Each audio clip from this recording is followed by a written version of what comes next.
World of Warcraft has seen some very dark times.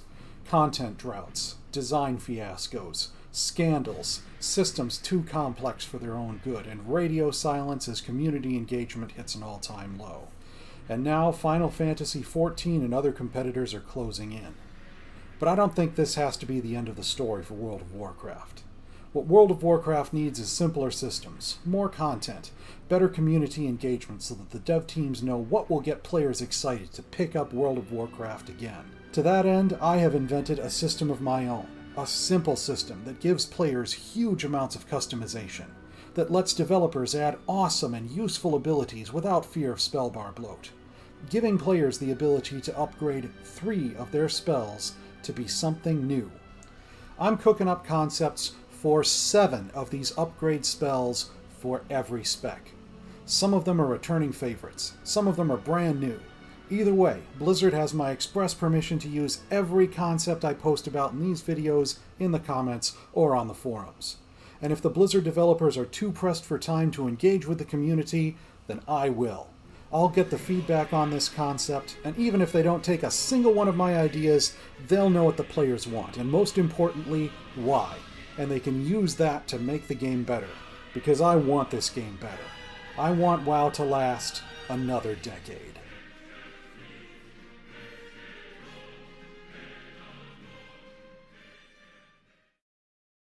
Death Knights were actually the 4th class that I came up with upgrades for, and as I type this, I just got done reviewing the lackluster warrior upgrades. For warriors, I had a hard time actually upgrading things in their rotations. I had no such problems for Death Knights. I found older abilities that could come back, clear modifications that could be situationally better, and in general I felt like I'd started to find my groove with Death Knights. Before I got into thinking of goal-oriented design instead of ability-oriented design, that is. You will see what I mean once you've seen what I've done for the blood tanking spec, so let's dive into it. First of all, I unpruned an older ability, Blood Strike. It costs 1 rune, deals damage to a single target that is higher than the damage that Heart Strike would do. And if the target is infected with Blood Plague, then Blood Strike generates an additional 5 runic power.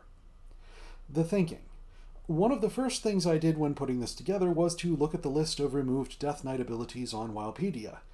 And boy, were there a lot of them. To be fair, a lot of the pruning and removing was nothing more than streamlining rotations, simplifying resource systems, and merging together abilities. But when I looked at Blood's rotation on Icy Veins, I saw that there was some open space. Heart Strike was kind of a filler ability that you use when you aren't using Death Strike, Blood Boil, or Marrow Rend. Death and Decay could also function as filler, and it had good synergy with Heart Strike. But there was no single target ability in that filler space.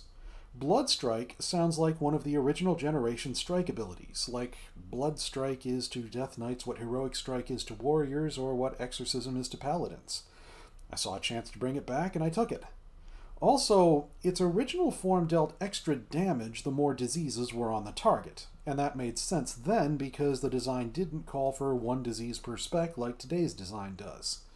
Since I needed Blood Strike's runic power generation to be on par with Heart Strike's for it to even be an option for what to use as filler, I decided to bring that flavor back by having it generate an extra 5 runic power when Blood Plague is on the target. With that unpruning out of the way, let's get into the upgrades. First, there is Leech Sweep, which is an upgrade for Death Strike that hits multiple enemies and heals you the same way Death Strike does. It costs more runic power, but it heals for more. Next we have Plague Strike, an upgrade for Blood Boil. It deals physical damage in an arc in front of you, applies Blood Plague to enemies hit. It has a 6-second cooldown and no charges. Third we have Blood Wave, an upgrade for Heart Strike. A tsunami of blood flows forward, dealing more shadow damage overall than Heart Strike would deal. Provides 15 runic power baseline. The Heartbreaker talent also grants extra runic power per target hit by this ability, and there is no target cap. Fourth, we have Blood Bolt, an upgrade for Death's Caress. It deals significantly more damage, and it applies Blood Plague to nearby enemies. Fifth, we have Ghostly Juggernaut, an upgrade for Death's Advance. It grows you and deals Shadow Frost area of effect damage as you approach. Sixth, we have Hungering Cold, which is an upgrade for Chains of Ice. It slows enemies around the target and has a cooldown. Seventh, we have Cold Neuralgia, an upgrade for Mind Freeze. It has a 40-yard range, and if you successfully interrupt a target, it silences the target for 3 seconds. And here's the thinking. First, I'd like to say that wishing for, gaining, and then losing the Denounce spell as a Holy Paladin made me kind of obsessed with ranged damage abilities with no cooldown. All 3 Death Knight specs have one: Death's Caress, Howling Blast, and Outbreak. I've added upgrades that I thought at least made situational sense for each of those. And I'll admit that is personal preference, and I know that with feedback I could easily be booting out one or more of those, but that's where Blood Bolt is coming from. Not to mention that it was a cool NPC ability that I thought Death Knights should have. Spreading Blood Plague in an area of effect way was a bonus and kind of a consolation prize for what I did with Blood Boil. On that note, the very first thing that I did when coming up with these upgrades was to look through a list of removed Death Knight abilities on Wikipedia. And I found some old school strikes that looked a little too cool not to play around with. Plague Strike was one of them. Once upon a time, it was the way that you applied Blood Plague to enemies. I figure retooling it as a frontal AoE swing attack can make it function as a decent upgrade to Blood Boil.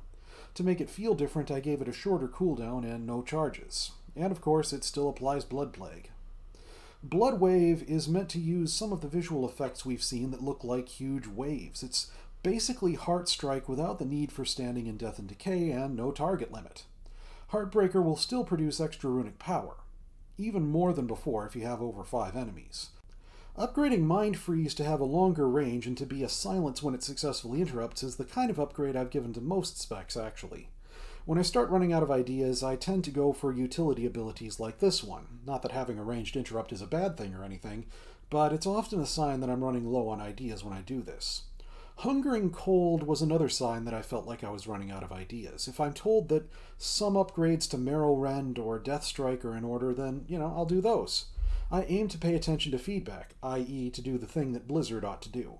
And some instinct inside me told me not to touch those bread-and-buttered abilities, so at first I didn't, until I decided that upgrading Chains of Ice twice was a mistake. When we get to the back pocket, you will see what I mean by that. Anyhow, Hungering Cold was another of those pruned abilities. I figured replacing Chains of Ice, a utility ability at most for blood, might work, allowing the Death Knight to slow multiple enemies. Leech Sweep was a multi-target version of Death Strike, and there's really not much nuance to it other than that. I worry a little bit about changing an ability that's tied so deeply to the spec's mastery, so I didn't change it other than that, but I figured it was better than what I had here originally, which was a second upgrade for the Chains of Ice utility spell. I also had Leech Sweep cost more runic power and heal for more to try to make it appealing. If that wasn't the right trade-off, please do let me know. Ghostly Juggernaut was another case where I was running out of ideas. Of course, seeing a giant damage with every step Death Knight coming at you is going to be pretty intimidating, which I suspect is the whole point of Death's Advance in the first place. That being said, I do remember reading a complaint about Demon Hunter's Infernal Strike ability, which was a combined multi-target damage ability and mobility tool. I've heard it said that mobility should be mobility and damage should be damage. If I'm given a better idea for what I should have here, then I will use it. And now for what I used to have in place of Leech Sweep. Blood Chill, another upgrade for Chains of Ice that slows the target, again it's single target, but it also speeds up the target of the target and causes a great deal of threat. The thinking there was that Blood Chill boosts the movement speed of your allies, or yourself while you're soloing, so they can get away from enemies quicker. I figured it could be a useful tool for saving party members' bacon while you're tanking. But looking at it again, I realized I gave 2 different upgrades to a utility ability. It's not that either upgrade is bad individually, but together they just don't seem right. I was already teetering on the edge of upgrading Death Strike, and noticing this pushed me over that threshold. And there is one more concept that I'm keeping in my back pocket, and I'll pull it out and put it into the 7 upgrades if you tell me to.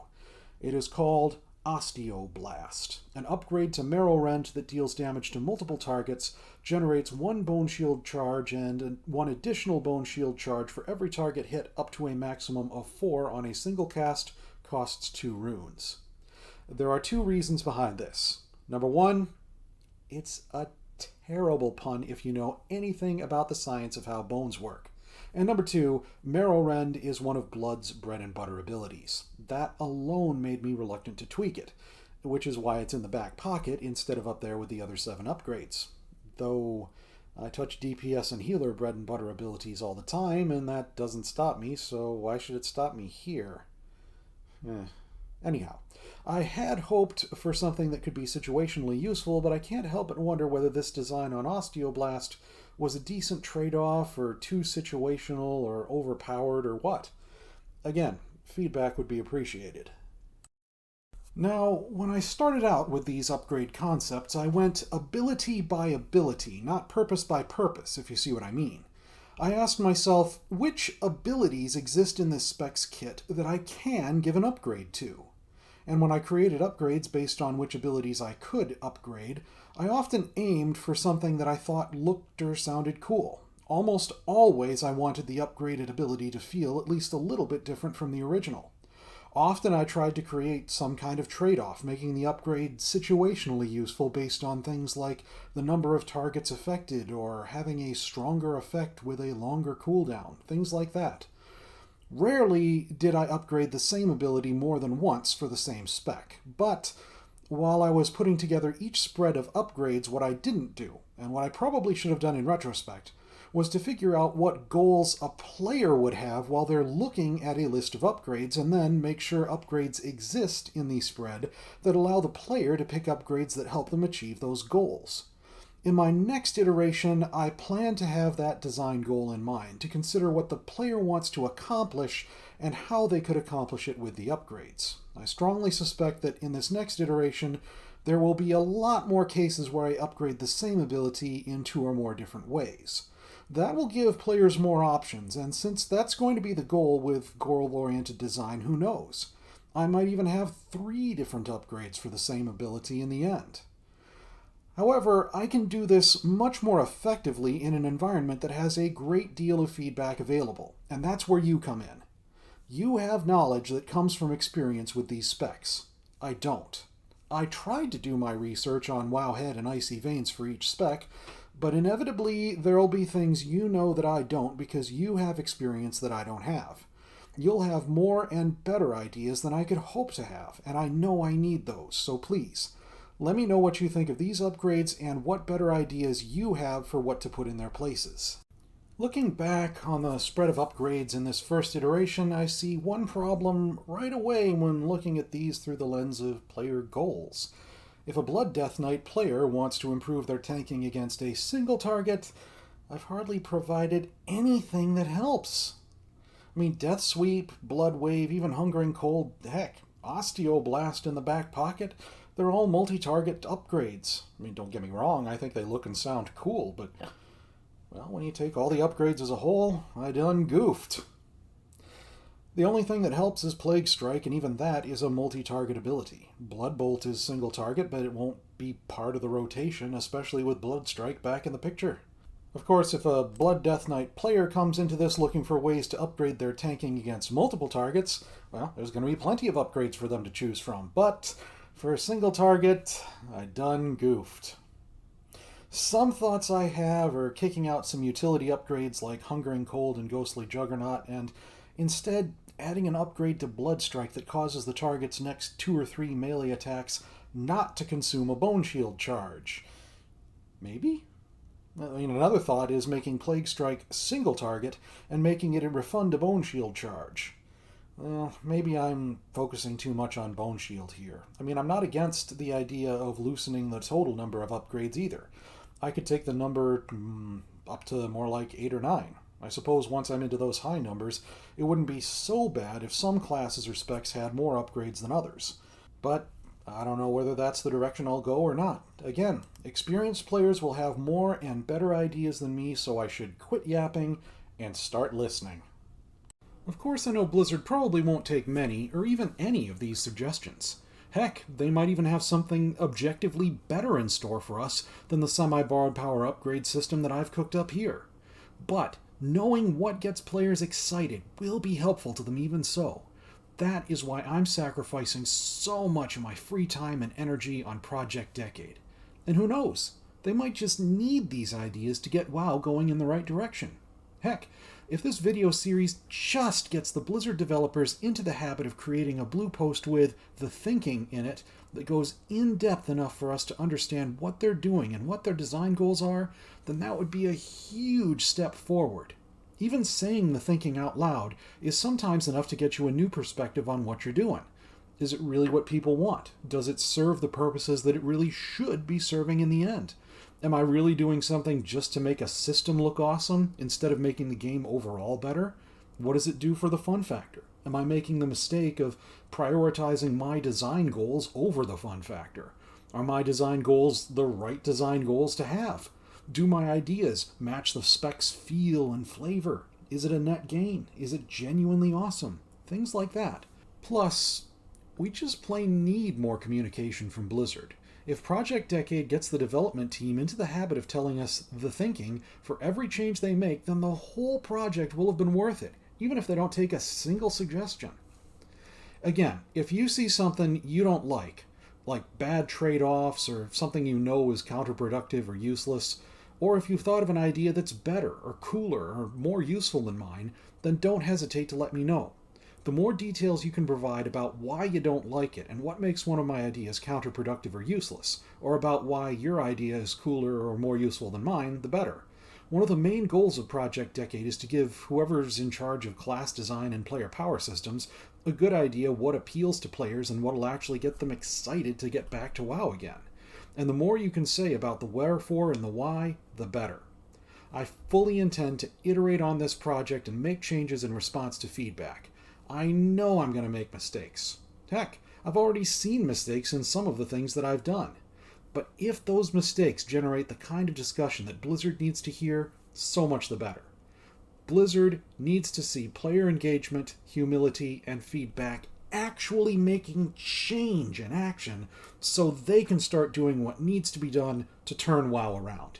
It can be done and it should be done. World of Warcraft can last another decade. So keep the feedback coming, folks. There's one last thing. I began working on Project Decade videos back in July, and considering how many months it has taken, the fact that there are 36 different sets of feedback to curate and compile, and multitudes of decisions to make based on feedback received, ideas others have come up with, and how to weave everything together into a fun, functional, and exciting whole, I don't have a chance in the tramaculum of getting this done in any reasonable length of time unless I get volunteers to help me curate and compile the feedback I'm getting. If you're willing to help curate feedback, please let me know. If I get enough interest, I will set up a Discord server where we can coordinate everything. Thank you in advance for your feedback and support. Let's make World of Warcraft the best game that it can be.